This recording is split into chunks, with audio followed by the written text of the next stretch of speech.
Acknowledge the National Institute of Maritime Affairs for presenting many of us this opportunity to convene on such important global issues. The chief guest, of course, General Ihsanul Haq, retired, has been an old colleague and friend and ally in many such endeavors. So I look forward to an exchange. Commodore retired Ali Abbas, Director NEMA. I have in front of me Vice Admiral Samuel Paparo, but I believe he's not here.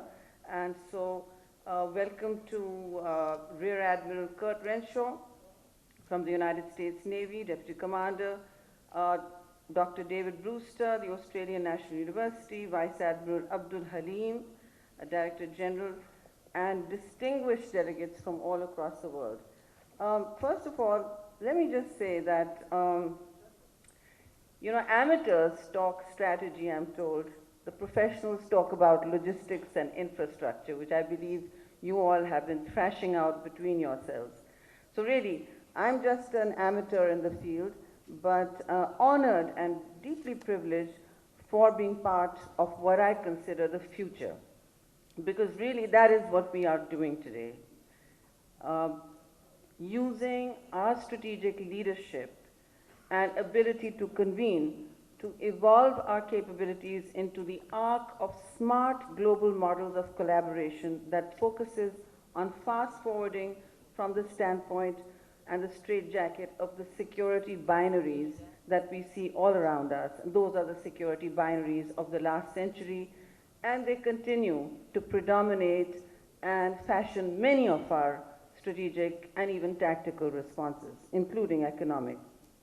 So really, I think that we have an opportunity for changing paradigms, mindsets, and planning ahead for an unpredictable future with this kind of conference. So I really want to congratulate the Pakistan Navy, all the navies present here, for reimagining the future as a non-zero sum map of possibilities.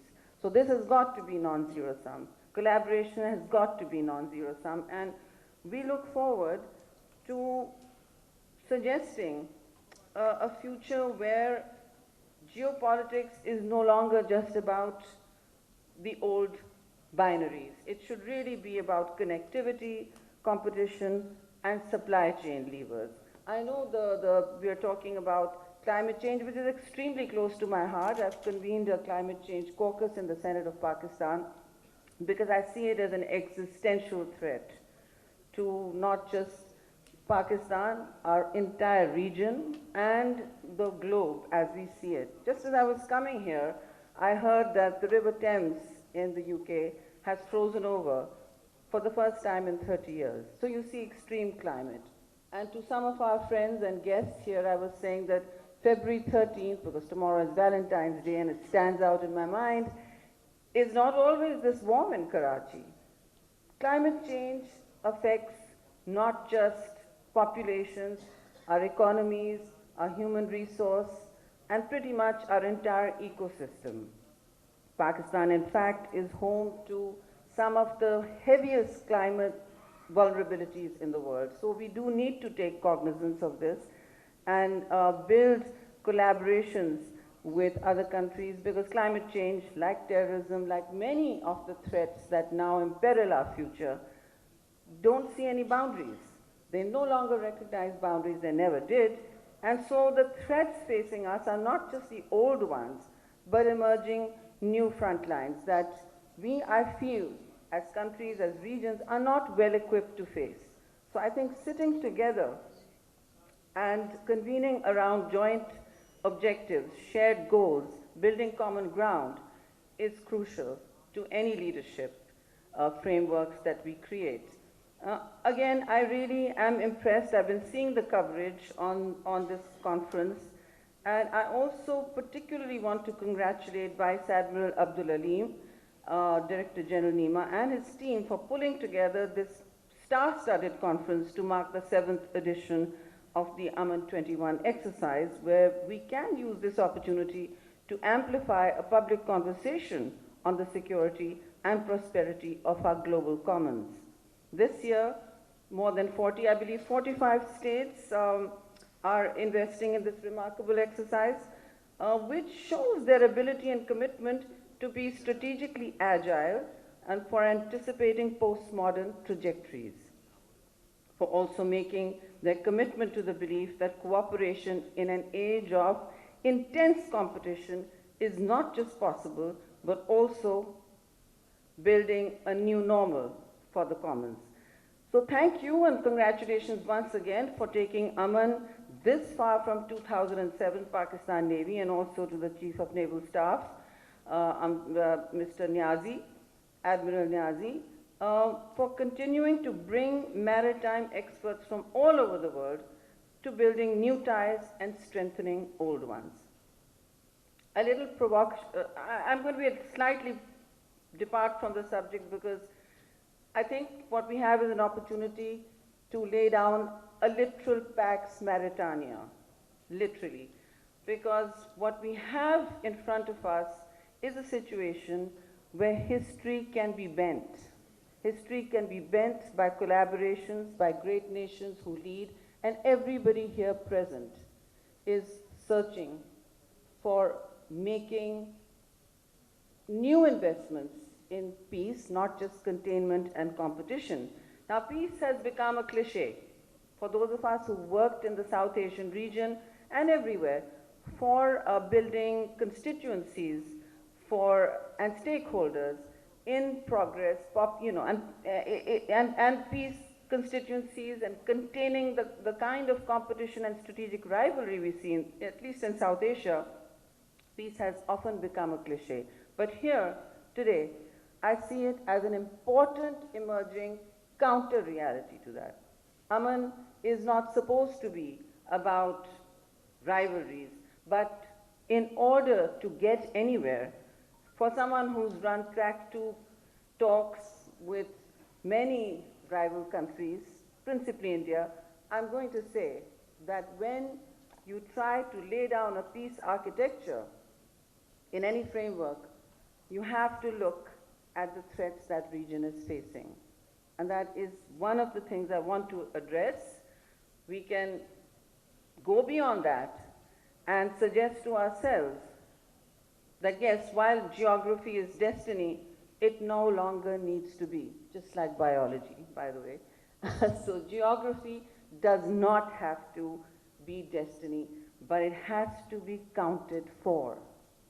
Before we seek mind-bending change, we are going to have to account for what rises up in the neighborhood, or any, specifically the Asia-Pacific and Indo-Pacific region, what counters attempts and productive attempts to build peace.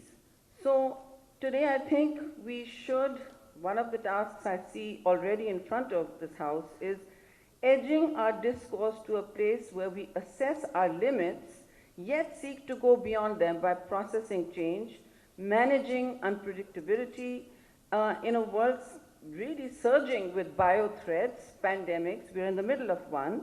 Mitigation and migrations. So every 13th person in the world today is a migrant, and not only from conflict, but from poverty and inequality and social injustice. So these are the economies that we should also be seeking to address. Climate stress is one of the biggest forces for change and unpredictability in the world. Terrorism, cybercrime, sea crimes, piracy, we've seen them all, and we've seen great naval exercises to counter those. Somehow it seems to me that navies are able to do things that many militaries and other components are not. So I think this is an important time to zero in, particularly to the Indian Ocean region, and see that it is not a place to sit idle. Hence, this is a great opportunity. With more than 80% of the world's oil shipments passing through it, this maritime region is central to global commerce, clearly. Not to mention the 2.7 billion people living here who can use the maritime highways, the ecosystem, and the blue economy to counter economic stress and build security, not just for the 30-odd countries that rim the region, but for the global maritime commons. As trading capitals do gravitate nowadays towards Asia, especially in the 21st century, this millennium, competition is still increasingly common. In fact, some would argue it's surging in the Indo-Pacific, as are strategic rivalries, with the threat posture and models of alignment or containment that we're all familiar with. With more trade, however, more global flows in goods and capital are bulking up the traffic in the Indo-Pacific waters, while many states are now jostling and scrambling for ascendancy here. As a corollary, naval muscles are routinely flexed, whether it is power projection by Quad members, India, US, Australia, and Japan, against China's rising sea capabilities, or for example, the upcoming joint naval exercises soon to come up between Iran, Russia, and China. So there are all sorts of muscular power projections, old rivals and new ones, rippling the waters. I didn't say muddying the waters, but rippling certainly the waters. And with this comes some kind of, I think, worry. Let's not suggest that we are living in an anxiety-free world in terms of strategic threats. Geostrategic competition ensures that this particular region is bristling with military bases, choke points, and commercial ports, all at the same time. Old rivalries have also continued to thrive. Their western ambit really is aligned around the Persian Gulf, the Gulf of Eden, and the Suez Canal, and that is home to very hardened strategic battlefields, including a constant face-off between many states over the Strait of Hormuz. Piracy, sudden ship confiscations, and a heavy naval presence are the standout features of these waters, with more stakeholders expected to vie for maximizing control over the course of the next 10 years.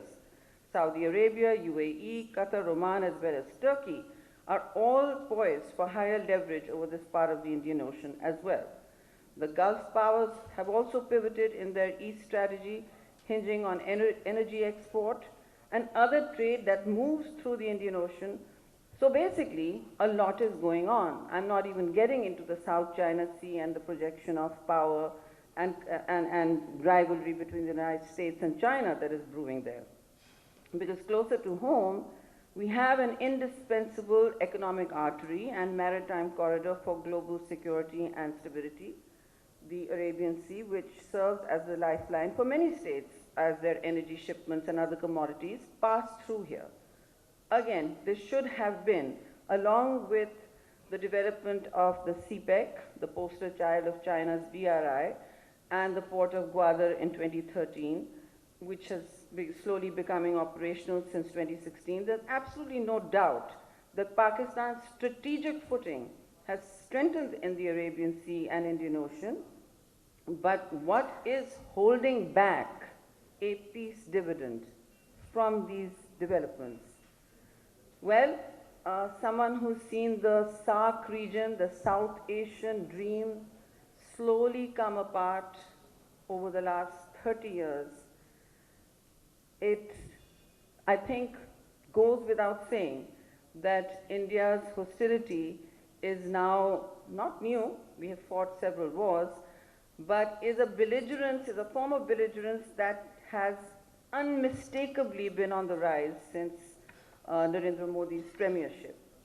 I know that we are not here to talk about these particular and potential rivalries, but as I said, my experience in peace building, whether it's at UN workshops or in actually work on the ground in the region, both in Afghanistan and India and Pakistan, tells me that a lot of it is talking shop until we recognize the ground realities and try to work with how we can go around that if we can't work within the actual maelstrom. So I think this is crucial, amongst other direct military misadventures towards Pakistan, because anxiety and memory define a lot of responses.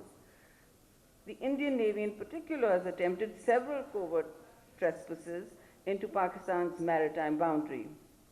This is important to Pakistan. I grew up in the 1970s when we saw such trespasses, and even more recently. And in a competition of naval force strength, obviously, there is no particular match here. Yet I think what is alarming for Pakistan in this context is that India is likely now to direct its enhanced maritime capability towards destabilizing Pakistan in its proxy war with China. Perhaps this is not, I'm sure this has been talked about, and it's not something that we are cogently always dealing with. But much like the recent confrontation in Ladakh also between China and India saw a spillover in Pakistan. And one of the consequences is always naval. So again, there is a big changes in the region, big changes that will not allow us to bend history. How do we deal with those? What do we do with something like the recently signed Basic Exchange and Cooperation Agreement between the United States and India, which can, and since the United States builds coalitions for peace, I think it's important to put this on the table, that our anxieties and very legitimate discussions about the future and significant change in the balance of geostrategic stability needs to be taken on board, because it has direct implications for Pakistan and obviously China, which is farther off. But we do not seek camp formation here. We do not seek a world that falls into zero-sum binaries, as I said. I think the understanding should be clear. To build economic compatibilities and invest in global supply chains, which really is the future. The spending on supply chains, if you read Parag Khanna's Connectography, is about how the map of the world changes when you leverage and build on economic security, allow for economic nationalisms to fall away, protectionism, economic nationalism to slip away, then any move towards globalization is really quite astounding. The numbers are huge, and they're actually more spending on supply chains even today, with protectionism on the rise, or economic nationalism on the rise, and trade tariffs a constant public conversation. You see supply chains still building a different map of the world. Trade, economic connectivity is going counter to the strategic rivalries and threats that I mentioned. So we're a world at odds with our organic economic impulses. We're also a world, especially in South Asia, where we are at odds with our desperate need for peace and stability. There's been a hands-off on that conversation by the great global powers, and I leave no opportunity to ask for attention and focus on that conversation. I think that there's a lot to be said. I don't think there's that much time. But what we need to also look at is how the challenges have become more immense. Protecting a profitable trade route, which there are many, is never easy. But disruptive efforts, particularly through the East, make the task of such convenings impossible.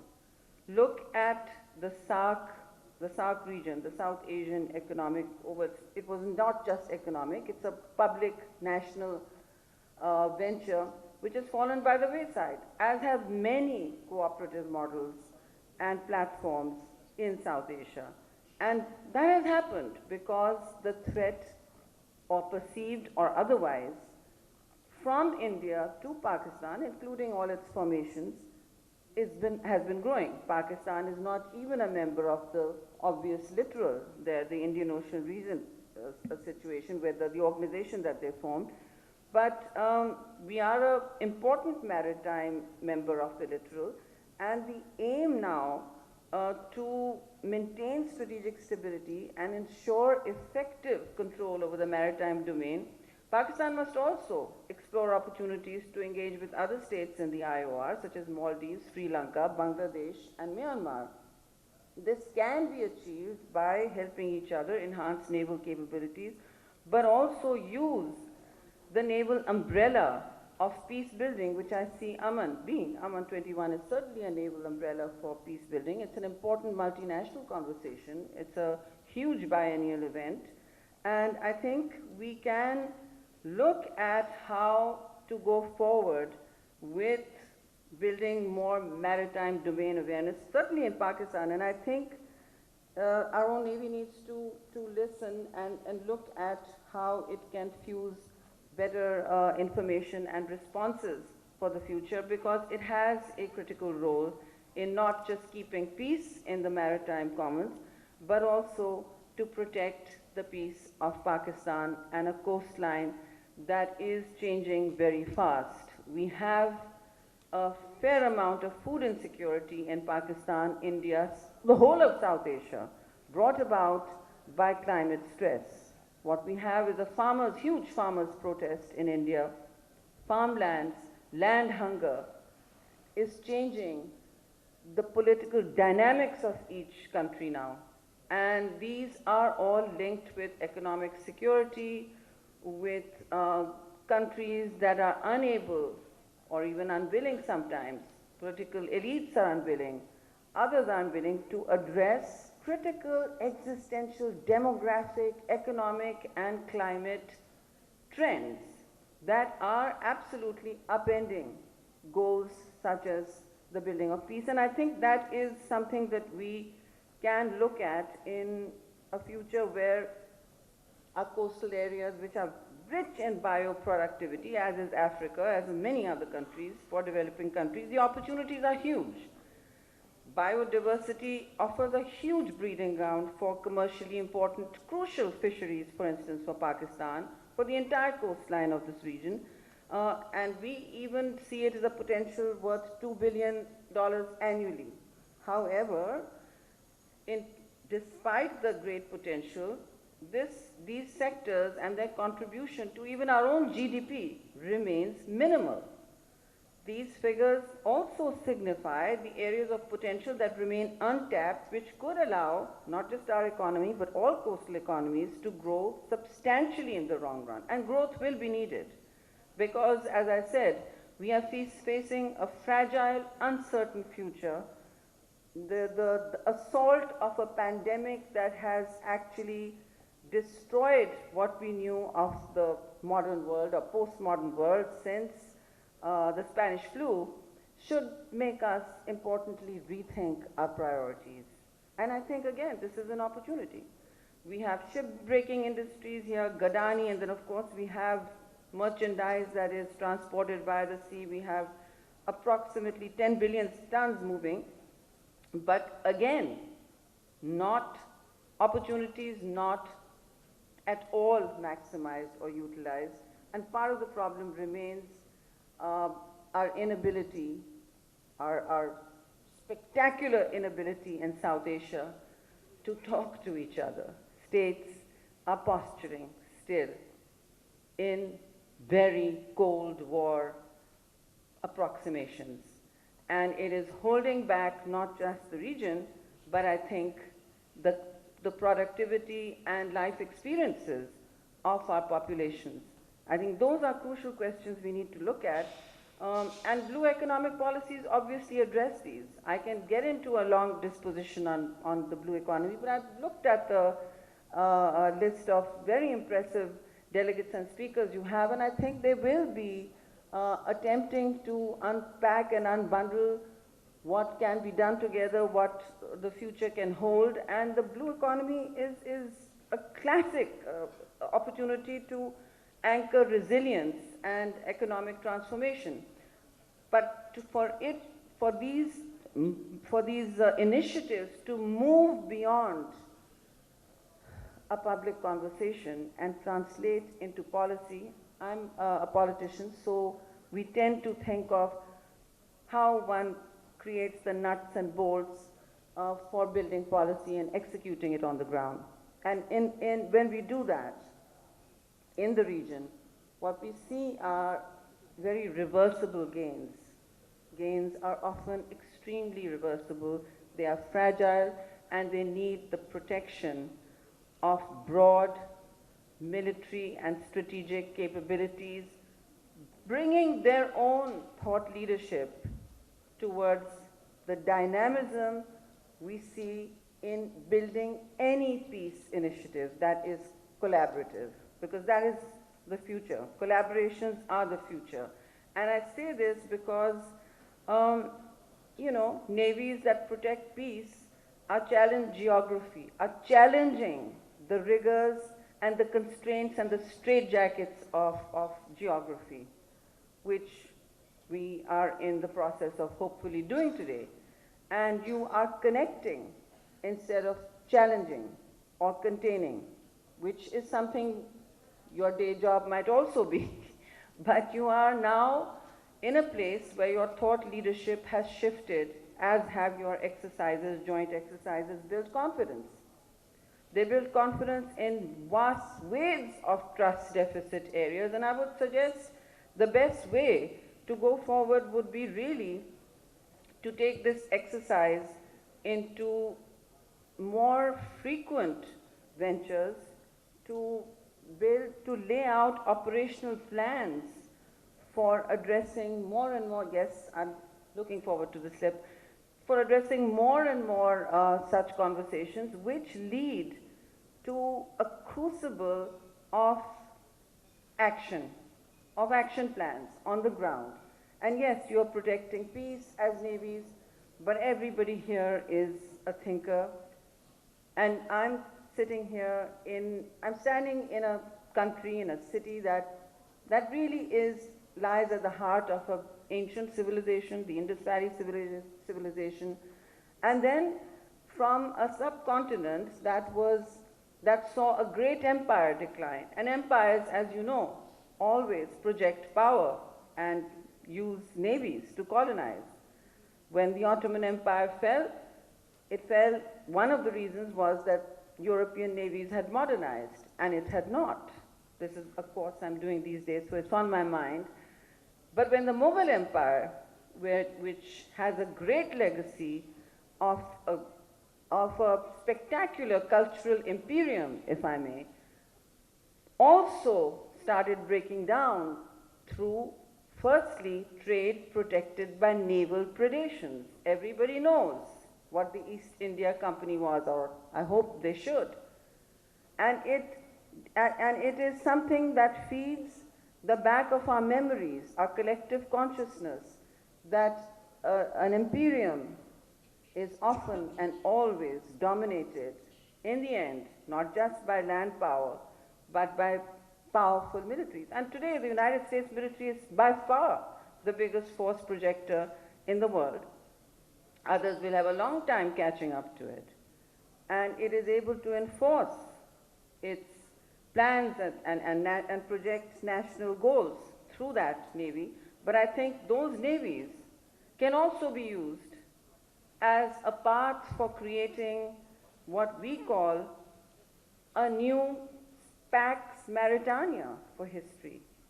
It will be something that will run counter to the rivalries that have destroyed entire generations, that have impoverished and entire populaces that are unseen. South Asia is home to poverty that you cannot imagine, that will remain unseen behind the headlines. And I'm not just speaking of Pakistan or India. It's a large region. It's 1/5 of humanity. And these kind of thought exercises, this is a naval exercise, I understand that, but I always want to use the Maritime Conference is surely a time for rethinking how navies, exercises, countries can influence their own executives at home and here to create the change that we need to see. I have a lot more to say, but I'm just going to beg off and thank you all for being here. I hope you all enjoy Karachi's balmy, a little too balmy perhaps right now, weather.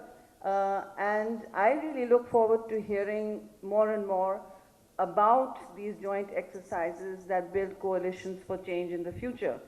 When we see pirates being overtaken by navies that are traditionally complete rivals. When we see them on TV and we see them working together, search, rescue operations, immigrants, everything, when you see that happening, it is a great hope. It casts a great shadow on the old rivalries, and it poses hope for the future. You have a lot more in your hands than you imagine. And today, at Aman 21, I hope you can imagine a better future for us. Thank you very much. Thank you, ma'am. Your talk was indeed very